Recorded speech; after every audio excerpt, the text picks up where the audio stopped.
Voici en direct le short parfait que je viens de faire sur Exponential Fitness. Je sais absolument pas ce que c'est, je m'en fous complètement, mais on va voir comment j'ai fait des sous dessus. Donc je vais vous montrer en gros comment j'ai pris position.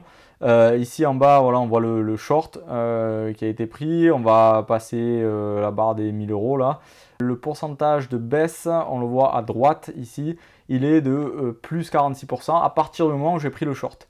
Donc là, ça s'affiche en plus, mais le prix a descendu, on est bien d'accord. C'est un short, donc du coup, on gagne quand ça descend. Et on voit bien que voilà, ça correspond bien à ça, là, quand je sors la petite règle. Et ici, en fait, on a mon ordre de sortie, où je vais sortir de position, donc je vais racheter mes parts. Là, en l'occurrence, je crois que j'avais pris position sur du 30 minutes. J'utilise mon indicateur que vous voyez ici, là, toutes les couleurs, c'est AYN Indicator. Et ici, vous avez l'indicateur de momentum de RSI avec des bandes de Bollinger. Et en fait, ici, j'avais pris position sur ce rebond-là, juste après la chute, là. Et en fait, on a cassé sur l'indicateur de momentum, le RSI. On a cassé la base et on a fait juste un rebond et on passe en orange et puis en gris. Donc du coup, je suis rentré ici avec un risque à peu près 2%. Donc ça fait que je me suis mis au-dessus des sommets. Donc là, je vais vous montrer comment je sors de position. Donc en gros, j'essaye de prendre en sandwich le prix. J'essaye de ramener, en gros c'est du trailing stop loss, hein, c'est-à-dire que je suis le prix au fur et à mesure qu'il descend. Et je ne sors pas de suite de position parce que si ça continue de descendre, alors je vais rater une opportunité de faire plus de pourcentage de gain.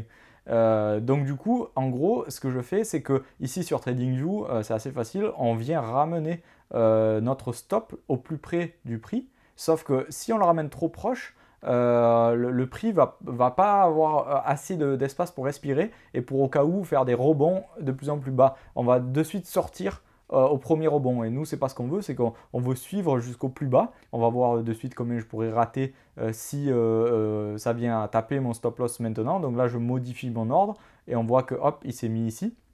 Et en gros, ce que je peux perdre maintenant, entre guillemets, hein, c'est la plus-value latente, c'est donc du coup de ce point, le prix il est ici, à mon stop loss. Donc je perdrai entre guillemets 6,30%. Mais sachant que ici j'ai déjà 47% de gain. J'ai plusieurs positions en même temps que je manage. En fait, je manage juste les stop loss durant la journée, ou potentiellement même pas du tout. Je les place bien le matin, comme je vous le disais. Et le matin, en fait, je viens acheter ou vendre. Et dans la journée, j'ai juste à manager les stop loss, donc à prendre les plus-values. Et je suis en dehors de mes positions très rapidement quand je ne suis pas dans le bon sens, en fait. Donc moi, ça me va comme ça. Là, dans l'état actuel du marché, ça me va comme ça.